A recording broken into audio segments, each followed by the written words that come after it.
cintai dulu apa yang kamu tekuni. Jadi misal kita main koki, ya disayangi dulu nih kokinya nih, jangan lihat cuma dari untungnya, lihat cuma dari uangnya, itu jangan. Jadi cintai dulu apa yang kamu tekuni itu, usaha apa itu, apapun itulah, kita cintai dulu. Nanti soal ada laku dan sebagainya itu soal bonus lah, itu mengikuti nanti. Konsisten, tekun, telaten, belajar menyukai kopi dulu. Jadi jangan asal apa ya, pengen budidaya gitu, jangan. Kita sukai dulu ikan kokinya, dirawat dengan semua. Indukan berkualitas itu kembali lagi biasanya sih kalau ukuran ya jumbo, ada istilah jumbo dan standar lah.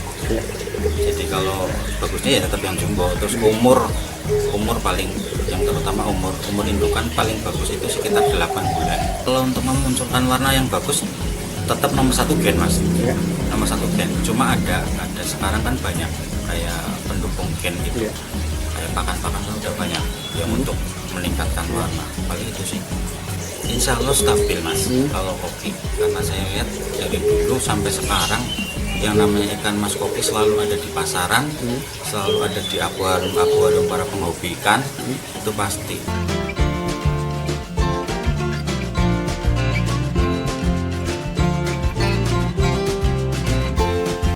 Budidaya ikan mas koki sebenarnya belum lama mas, dari awal sebelum April lah, sebelum April budidaya ikan mas koki, nggak sengaja juga sih sebenarnya. Kalau inspirasi tadinya sih lihat teman-teman, lihat di postingan juga, lihat di postingan kayaknya kok ikan mas koki rame, peminatnya banyak, terus kayak kebanyakan orang-orang kalau nyari ikan hias gitu kan, kebanyakan kan biasanya lihat dari pertama lihat biasanya ikan mas koki, mainnya pertama ikan mas koki. Jadi selain rawatannya mudah, juga dilihat juga enak kayak gitulah. Untuk misal pemula biara ikan mas koki itu kan nggak terlalu ribet rawatannya gitu mas. Jadi pertimbangannya karena itu ya? Ya awalnya pertimbangannya itu sih. Ya.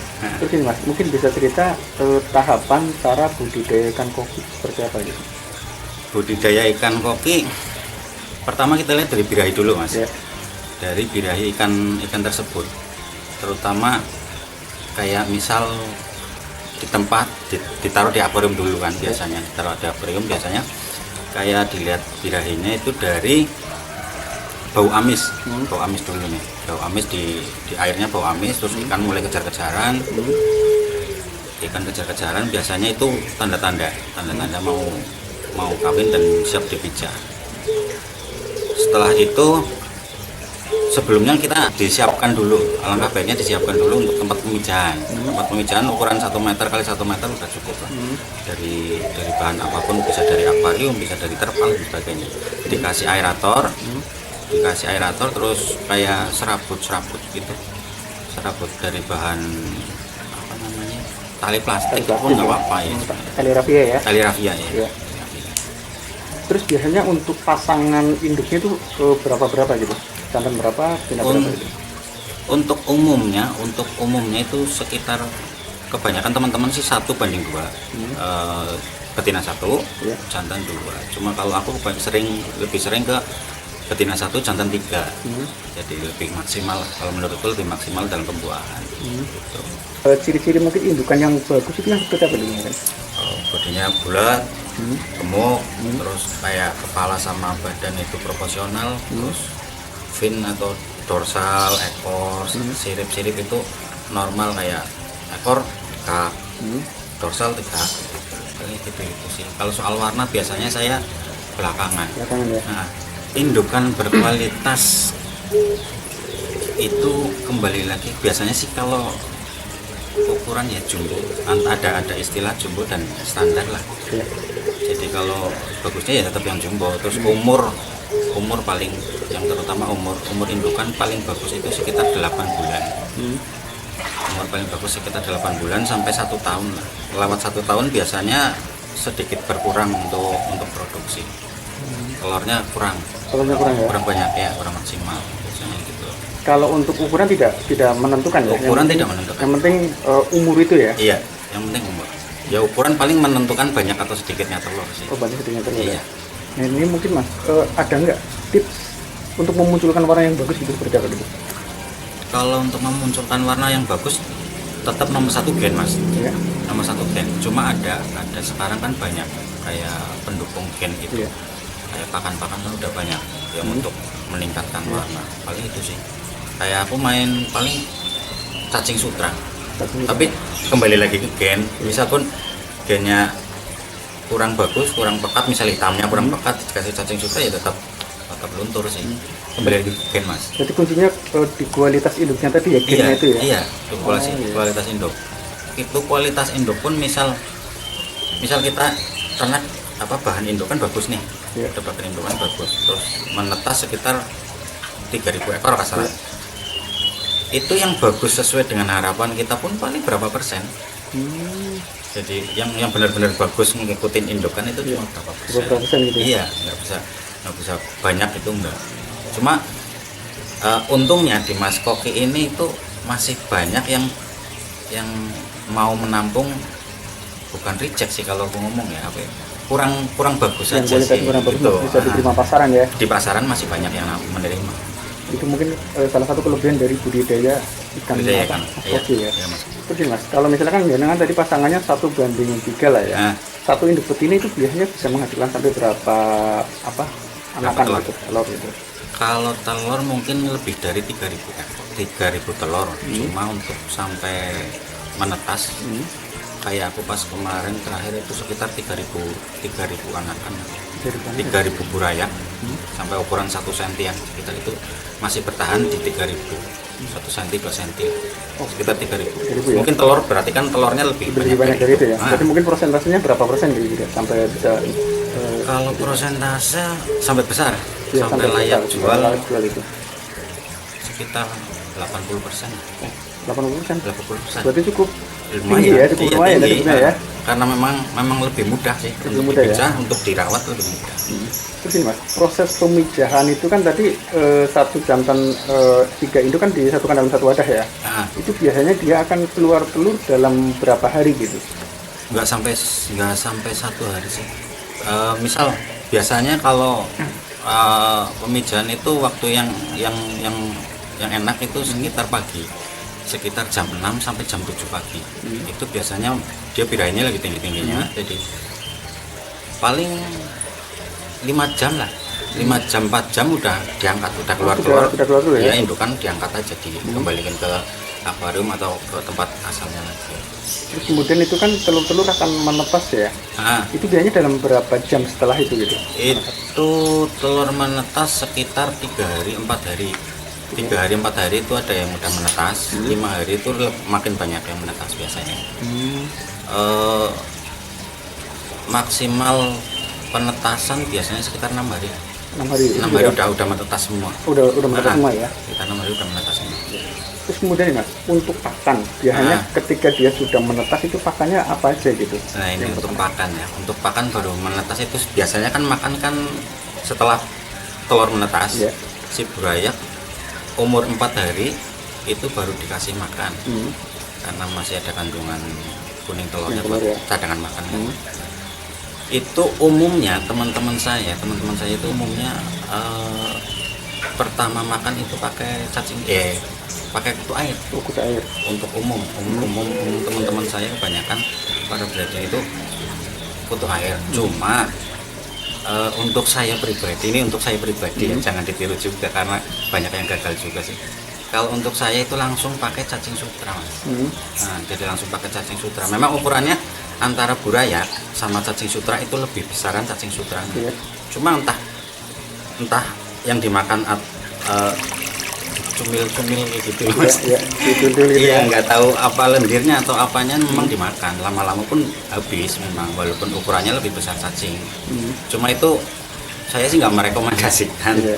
Karena teman-teman saya juga yang meniru cara saya kayak gitu banyak yang gagal. Jadi untuk cari amannya itu pakai itu aja lah, kutu air. Kutu air ya. Awal makan pakai kutu air. Itu biasanya sampai berapa hari untuk pakan alami diberikan gitu ya? Pakan alami itu sampai sekitar 1 bulan lebih, sekitar 2 bulan. 2 bulan ya? Masih pakai pakan alami, baru belajar makan pelet itu sekitar 2 bulan. 2 bulan Baru ya? belajar. Ya. Jadi nanti setelah 2 bulan itu untuk bisa sampai dijual berarti umur berapa gitu? Sekitar 4 bulan. 4 bulan ya? 4 bulan. Berarti 2 bulan juga nanti baru diajarin pelet itu ya? Iya, 2 bulan baru diajarin pelet. Setelah nanti besar sampai 4 bulanan, 3 bulan 4 bulan lah udah mulai sih. Ya tergantung kita mau jualnya masih ukuran kecil atau udah besar gitu. Tapi cuma untuk sekitar ukuran 1 cm 2 cm itu sekitar 3 bulan 4 bulan.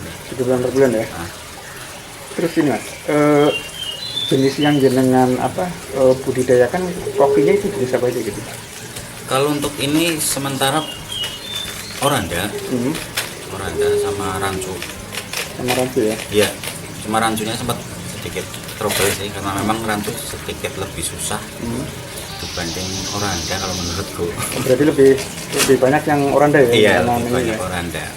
Ya, terus ini mas, dalam budidaya ikan kan terutama dalam pembenihan lah ya, itu kan kadang-kadang muncul kendala lah ya. Nah itu yang jenengan alami selama hampir 1 tahun ini, kendala apa gitu yang banyak terjadi pada saat budidaya ikan mas kopi? Yang pasti nomor 1 kendalanya cuaca. Itu fatal banget, cuaca, perubahan cuaca. Ya. Kalau kita nggak hati-hati menjaga kualitas air, ya untuk burayak umur 1 minggu sampai 1 bulan itu rawan mati cuaca. Terus apa ya, kendala paling menjaga air sih, kualitas air, karena yang namanya ikan mas koki itu makannya banyak. Ya. Kotorannya juga otomatis banyak. Iya. Jadi ekstra menjaga kualitas air itu dari kotoran si ikan itu. Berarti itu ada proses untuk menjaga kualitas air, ada proses penggantian air mungkin ya? Pasti. Nah itu biasanya dilakukan sampai berapa kali gitu yang lakukan? Kalau saya sih nggak tentu ya. Jadi lihat kondisi lah, lihat situasi di kolam itu. Kira-kira kotorannya udah menumpuk, kita sifon aja, sifon pakai selang, dibersihin kotorannya gitu, sedot, terus habis itu ditambahin lagi. Cuma gitu sih. Jadi penggantian air berapa persen dari total? Sekitar 30 sampai 40%. Oh 30% ya? 30% kebanyakan. Baru nanti diisi air baru lagi ya? Iya, betul. Oke mas, tadi kan masalah cuaca ya. Kemudian ada mungkin masalah kendala penyakit, ada nggak sih? Penyakit banyak, ya nggak banyak sih. Kalau penyakit paling jamur. Jamur ya? Ya itu disebabkan dari si Kualitas kotoran. air. Ya, kotoran itu jamur. Kebanyakan saya white spot itu ya? kalau masih di ukuran burayak itu sangat berbahaya karena cepat banget menularnya. Nomor 2 itu jamur insang. Kalau jamur insang biasanya sih kalau udah usia besar, tapi kalau usia masih kecil itu white spot pun udah bahaya banget. Walaupun kalau udah besar kena white spot itu masih bisa dikarantina, disembuhin bisa lah. Cuma kalau masih kecil-kecil itu masih burayak, aduh susah itu Ya. kalau Terus white spot. biasanya yang jenengan lakukan itu apa? Penanganan terhadap penyakit itu? Penanganan terhadap white spot biasanya saya lihat dulu, diteliti dulu satu-satu yang kena, kita pisah. Terus untuk yang masih belum kena itu juga ditaruh dulu di tempat yang baru, jangan di situ terus. Tempat yang lama kena white spot itu dibersihkan, dikuras, terus dicuci pakai PK biasanya. Kalau saya cuci pakai PK, direndam 1 hari, besok dibuang, baru diisi lagi, dibilas, dibuang lagi, baru diisi air, baru yang ikan yang sehat baru dimasukkan. Itu insya Allah aman. Jadi prosesnya seperti itu ya? Iya, terus selama karantina ini kan ikan kecil-kecil ini di karantina lah. Istilah karantina itu biasanya ya umum sih, kayak dikasih kayak luka stop, kasih garam, kasih heater kayak gitu, sama aja sih. Sama ininya ya? Iya, yang selama kita membersihkan tempat yang kotor itu ya? ini, karantina masukkan lagi. Ya, jadi mas, tadi kan jenengan sekitar umur 4 bulan sudah mulai dipasarkan lah ya. Selama ini jenengan pemasaran ikan mas kopi ini tuh kemana sih kemudian? Kalau selama ini seperti apa itu? yang utama sih di media sosial, masih di Facebook, masih lewat Facebook, cuma ketok tular juga antar teman ke teman gitu. Paling ya kalau ada yang nyari di grup-grup jual beli di Facebook kan banyak mas. Kadang dicolek sama teman gitu, kayak gitu sih. Nggak kayak ke pasar gitu enggak sih, Berarti langsung ke pasar enggak sih. lebih ke online lah ya. Iya, lebih ke online. Iya. Terus sih mas, dalam 1 bulan mungkin ya, jangan bisa cerita produksinya itu kira-kira sampai berapa ekor gitu rata-rata? Dalam 1 bulan, soalnya gini mas, kalau prediksi saya belum bisa prediksi, soalnya dalam setiap 2 minggu satu indukan betina itu bisa bertelur. 1 minggu, sorry, 2 minggu. Iya. 2 minggu itu 2 minggu sekali itu betina bisa bertelur, bisa dipijang. Kalau misal dikalkulasi satu indukan dikalkulasi rata itu jadi 1.000, jadi 1.000, berarti 1 bulan itu sekitar 2.000 ekor lah. 2.000 ekor Itu ya? minim sekitar 2.000 ekor Produksinya ya. produksinya. Di luar kayak cuaca dan sebagainya, Iya. terus ada tiba-tiba ikan kena penyakit gitu. Secara normalnya itu perhitungannya. Itu cukup lumayan ya sebetulnya untuk usaha budidaya ikan mas koki ini. Gimana? Cukup lumayan ya. Iya, ini ya. lumayan sih. Iya kan? Lumayan. Terus ini mas, menurut jenengan ya, prospek budidaya ikan koki ke depan itu seperti apa gitu? Kalau ke depan sih insya Allah stabil mas. Kalau koki, karena saya lihat dari dulu sampai sekarang yang namanya ikan mas koki selalu ada di pasaran, selalu ada di akuarium para penghobi ikan, itu pasti. Jadi stabil sih. Kalau misalnya ada naik turun, nggak yang terlalu naik banget, turun banget, itu kalau menurutku enggak sih. Jadi masih stabil lah, kedepannya bagus juga. Prospeknya masih apa? Iya, Lumayan ya. lumayan. Untuk budidaya ikan koki ini menguntungkan nggak gitu selama ini yang jenengan jalankan gitu? Alhamdulillah menguntungkan banget. Bisa dikatakan menyelamatkan perekonomian saya waktu Iya. untuk saat ini memang alhamdulillah menguntungkan.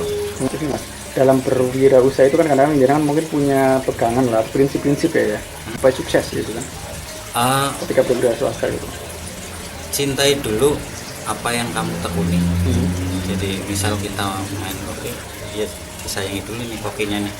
Jangan lihat cuma dari untungnya, lihat cuma dari uangnya, itu jangan. Jadi cintai dulu apa yang kamu tekuni itu. Usaha apa itu, apapun itulah, kita cintai dulu. Nanti soal ada laku dan sebagainya itu soal bonus lah. Itu mengikuti nanti. Konsisten, tekun, telaten. Intinya telaten sih. Itu ya. Nah, nomor 1 mencintai usahanya, nomor 2 otomatis telaten itu akan ngikutin nantinya. Gitu ya. Nah, Tips bagi pemula lah ya, yang ingin berbudidaya ikan koki itu harus seperti apa gitu menurut jenengan? budidaya pertama belajar menyukai koki dulu. Iya. Jadi jangan asal pengen budidaya gitu, jangan. Kita sukai dulu ikan kokinya, dirawat dengan sungguh-sungguh, nanti kan ada waktunya kayak ikan birahi dan sebagainya, akhirnya kita pijak. Jadi nanti kalau setelah kita bisa memijahkan ikan koki itu, kita jadi istilahnya nggak sayang, nggak mubah gitu. Untuk anakannya nggak mubah, karena kita udah terlanjur cinta sama koki. Akhirnya kita kan pasti otomatis merawat dengan sungguh-sungguh kayak gitu. Jadi kuncinya senangi dulu ikan koki Iya, ya. senang dulu ke ikannya. Baru kemudian mungkin tahap proses selanjutnya ya. Iya, betul. Harapan jenengan ke depan untuk budidaya koki itu seperti apa gitu? Kalau saya pribadi pengen pengembangan sih. Kayak tempat dibesarin, terus upgrade indukan untuk yang lebih bagus lagi. Banyak sih untuk kedepannya, tapi untuk pengembangan itu kayak kolam dibanyakin gitu lah, dan paling itu indukan di ditanyakan lagi ya. Oke, terima kasih ya mas untuk wawancaranya. Semoga usaha budidaya ikan koki ini tambah sukses dan amin.